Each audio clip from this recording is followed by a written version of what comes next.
European Commission President Ursula von der Leyen labelled it a summit of choices, and it wasn't much beyond that.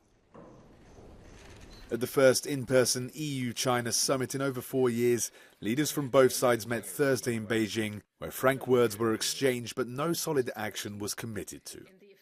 By far the biggest issue of the day was the huge trade imbalance Europe faces with the Asian giant, which currently stands at nearly 400 billion euros.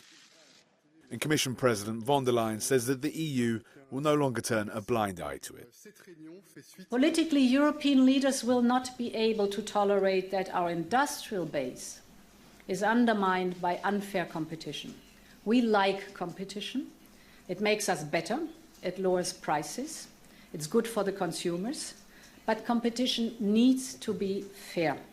We insist on fair competition within the single market.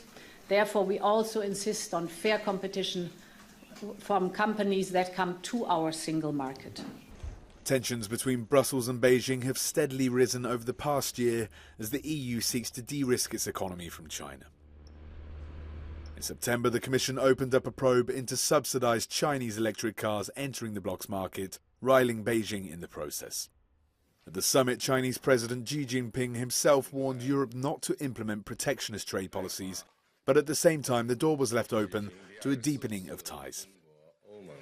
中国正在推进高质量发展和高水平开放，愿将欧盟作为经贸合作的关键伙伴，支持欧方坚持战略自主，同中方一道践行真正的多边主义，为维护世界和平、促进共同发展、应对全球性挑战而携手努力。 For this analyst from Merix, a think tank currently sanctioned by China, the summit may not have delivered on much, but it has set the EU's tone for Beijing that if it does not take action, then Europe will respond. It seemed that the EU has put on the table the fact that it really wants China to engage constructively, and if not, it's going to take actions. It's very much a signal that the EU side is expecting action to happen soon on the Chinese side. If not, then our relationship might get a little bit more complex in terms of European responses. Cooperation on climate change was also a key topic, despite China's latest commitment to a whole host of fresh coal power plants.